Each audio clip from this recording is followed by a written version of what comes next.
warahmatullahi wabarakatuh. Hai teman-teman, jumpa lagi bersama saya Zarina, program studi pendidikan biologi Universitas Maritim Raja Ali Haji. Di video kali ini saya akan membahas tentang bioteknologi peternakan, submaterinya yaitu hewan transgenik. Untuk lebih jelasnya, simak video berikut ini. Apa itu hewan transgenik? Secara ilmiah, hewan transgenik merupakan hewan yang diinjeksi dengan DNA dari hewan lain. Jadi, hewan transgenik mengandung sisipan gen asing di dalam gen tubuhnya sendiri. Nah, berikut adalah sejarah singkat hewan transgenik. Rekayasa genetik melalui teknik transgenik telah lama digunakan pada hewan, baik pada taraf penerapan maupun taraf eksperimental.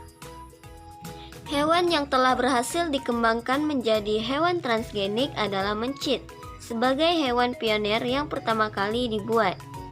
Saat ini, hewan yang telah dikembangkan menjadi hewan transgenik ada tikus, kelinci, domba, babi, dan masih banyak lagi.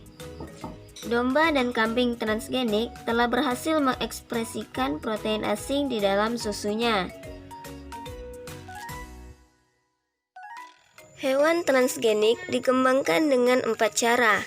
Yang pertama, mikroinjeksi DNA. Yang kedua, transfer gen dengan media retrovirus.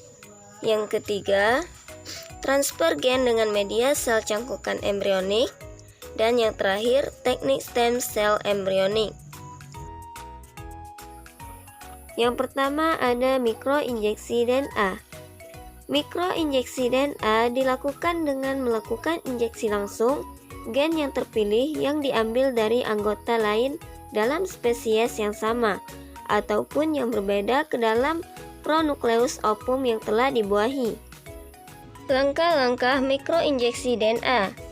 Sel telur yang telah dihasilkan dari proses superovulasi dan fertilisasi in vitro diinjeksi dengan gen asing. Kemudian, untuk mempertahankan posisi sel telur digunakan tabung kecil. Proses injeksi larutan yang berisi kopi gen asing atau transgen ke dalam pronukleus betina dilakukan dengan menggunakan jarum yang sangat halus. Selanjutnya, sel telur diintroduksikan ke opiduk betina pengganti atau induk angkat. Yang kedua, transfer gen dengan media retrovirus. Langkah-langkah transfer gen dengan media retrovirus.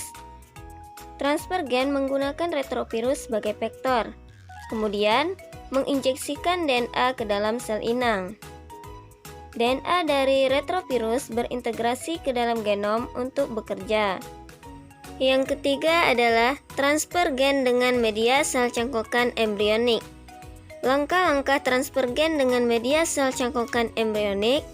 Yang pertama, transfer gen dengan media sel cangkokan embrionik diaplikasikan dengan menggunakan sequence DNA yang diharapkan muncul ke dalam kultur in vitro sel cangkokan embrionik. Sel cangkokan dapat menjadi organisme lengkap, kemudian sel berikatan dalam embrio pada tahap perkembangan blastosit. Blastosit kemudian diimplantasi ke induk angkat sehingga dihasilkan keturunan chimera.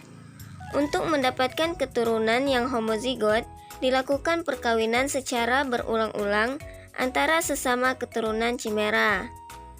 Yang keempat, teknik stem cell embryonik. Langkah-langkah teknik stem cell embryonik. Yang pertama, sebuah kultur sel ES dimulai dari masa sel bagian dari blastokista tikus. Sel-sel ES yang ditranspeksikan dengan transgen. Selanjutnya, setelah pertumbuhan, sel-sel transpeksi diidentifikasi oleh salah satu prosedur seleksi negatif positif atau analisis PCR. Populasi sel transpeksi dapat dibudidayakan dan dimasukkan ke dalam blastokista yang kemudian ditanamkan ke ibu angkatnya. Garis transgenik dapat dibentuk oleh persilangan dari tikus yang membawa keturunan. Berikut adalah contoh hewan transgenik dan masih banyak lagi. Selanjutnya, hewan transgenik sebagai bioreaktor. Hewan bioreaktor bekerja sebagai berikut. Yang pertama, gen untuk protein yang diinginkan akan dimasukkan ke pia transgenik pada sel target. Kedua, menggunakan teknik cloning. Sel ditingkatkan menjadi hewan dewasa. Hewan dewasa dapat memproduksi susu atau telur yang kaya akan protein yang diinginkan karena telah dimasukkan gen. Contoh aplikasi teknologi ini adalah BioStel, produk baru yang luar biasa yang segera digunakan untuk memperkuat rompi anti peluru dan jahitan sutra di kamar operasi. BioStel dibuat dari protein spiderweb yang sebagai salah satu fiber atau serat kuat di dunia. Hewan transgenik memiliki dampak positif dan dampak negatif. Dampak positifnya, yang pertama, manfaat ekonomi. Dihasilkan hewan yang memiliki karakter yang diharapkan, misalnya kuat, lebih sehat, sehingga meningkatkan hasil pertanian. Yang kedua, untuk pengobatan manusia, mendapatkan protein farmasetik untuk insulin yang diproduksi dari air susu hewan ternak. Yang ketiga, mempelajari model perkembangan suatu penyakit manusia. Yang keempat, produksi bahan baku untuk produksi yang bermanfaat bagi industri, misalnya benang sutra.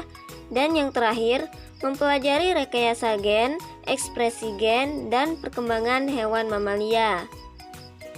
Selanjutnya, dampak negatif. Yang pertama, memiliki dampak buruk bagi hewan yang dilibatkan. Yang kedua, potensi pergeseran gen hewan. Yang ketiga, potensi pergeseran ekologi karena gangguan adaptasi terhadap alam.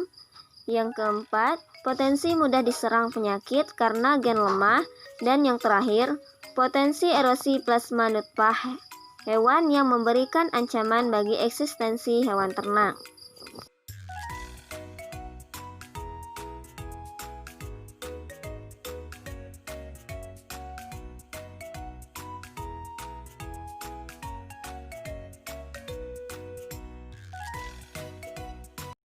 Sekianlah video pembelajaran hari ini. Semoga apa yang disampaikan bermanfaat bagi teman-teman semua. Apabila ada kesalahan, saya mohon maaf. Wabillahi taufiq wal hidayah. Wassalamualaikum warahmatullahi wabarakatuh.